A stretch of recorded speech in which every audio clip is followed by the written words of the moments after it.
창세기 1장 27절에서 28절입니다. 하나님이 자기 형상, 곧 하나님의 형상대로 사람을 창조하시되 남자와 여자를 창조하시고 하나님이 그들에게 복을 주시며 하나님이 그들에게 이르시되 생육하고 번성하여 땅에 충만하라. 땅을 정복하라. 바다의 물고기와 하늘의 새와 땅에 움직이는 모든 생물을 다스리라 하시니라. 오늘은 번성하라, 정복하라, 다스리라는 주제로 함께 말씀 보겠습니다. 오늘의 말씀을 요약을 하면 하나님의 형상대로 사람을 창조하시고 번성하라, 정복하라, 다스리라 하고 명하셨다는 것인데요. 저는 창세기 1장을 신약의 빛을 받아 심층적으로 조명해 보고 있습니다. 왜냐하면 창세기를 성경의 못자리라 함과 같이 모든 원리가 여기에 다 들어있기 때문입니다. 번성하라, 정복하라, 다스리라. 이것이 문제로 대두가 되는 것은 인간의 범죄로 말미암아 하나님의 기대하신과는 반대로 역기능으로 나타났기 때문입니다. 인간을 하나님의 형상대로 지으셨다는 것은 교제의 대상으로 지으셨다는 뜻입니다. 그리고 모든 생물을 다스리라 하심은 왕적인 권세입니다. 하나님은 인간을 모든 피조물을 대표하여 하나님을 섬기는 제사장과 하나님을 대리하여 만물을 다스리는 왕, 즉 왕 같은 제사장으로 세우셨던 것입니다. 이런 특권과 복을 받은 인간이 배은망덕하고 하나님을 배신했기 때문에 왕 같은 제사장적인 축복을 잃어버리고 도리어 죽기를 무서워하므로 한평생 매어 종노릇하는 사탄의 노예로 전락을 했다는 것이 근원적인 문제인 것입니다. 그러면 해답 보겠습니다. 먼저 왕 같은 제사장인데 이 점을 사도 베드로는 그러나 너희는 택하신 족속이요 왕 같은 제사장들이요 거룩한 나라요 그의 소유가 된 백성이니 이는 너희를 어두운 데서 불러내어 그의 기이한 빛에 들어가게 하신 이의 아름다운 덕을 선포하게 하려 하심이라 하고 예수 그리스도께서 회복시켜 주셨다는 것을 말씀하고 있습니다. 사도 요한도 우리를 사랑하사 그의 피로 우리 죄에서 우리를 해방하시고 그의 아버지 하나님을 위하여 우리를 나라와 제사장으로 삼으신 그에게 영광과 능력이 세세토록 있기를 원하노라. 아멘. 하고 계시록 1장 5절에서 6절은 말합니다. 잃어버린 기업을 회복시켜 주신다는 주제가 구약 성경에는 기업 물을 자로 게시되어 있는데 짧은 룻기서에서 12번이나 등장합니다.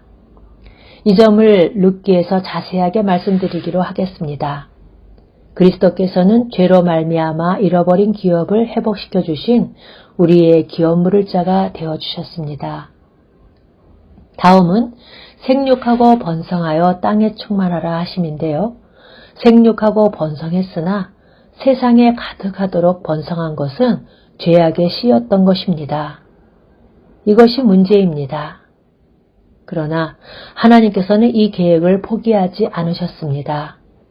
죄악의 씨를 홍수로 심판하신 후에도 하나님이 그 아들들에게 복을 주시며 그들에게 이르시되 생육하고 번성하여 땅에 충만하라 하시고 노아의 후손들이 바벨탑을 쌓는 배신을 하였을 때에도 아브라함에게 내가 너로 큰 민족을 이루고 내게 복을 주어 내 이름을 창대하게 하리니 너는 복이 될지라 하고 약속하셨습니다.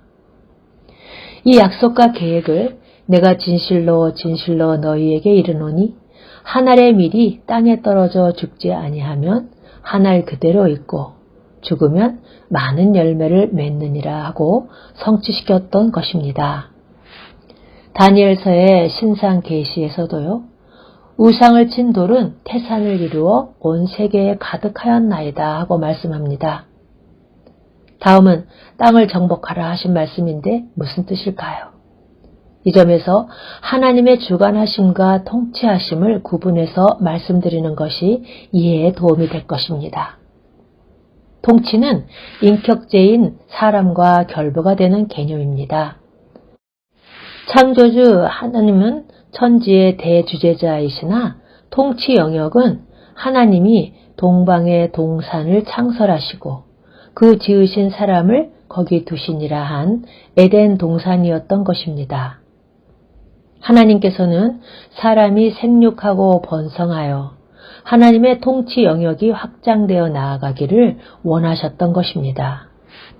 땅을 정복하라는 명령은 개발하라는 뜻이 아니라 하나님 나라의 확장을 가리키는 것입니다. 그러므로 땅을 정복하라 하심이 가나안에서는 문자적으로 이루어졌으나 신약시대에는 복음을 전파하여 하나님의 나라를 확장하는 것으로 적용이 됩니다. 해설을 보겠습니다.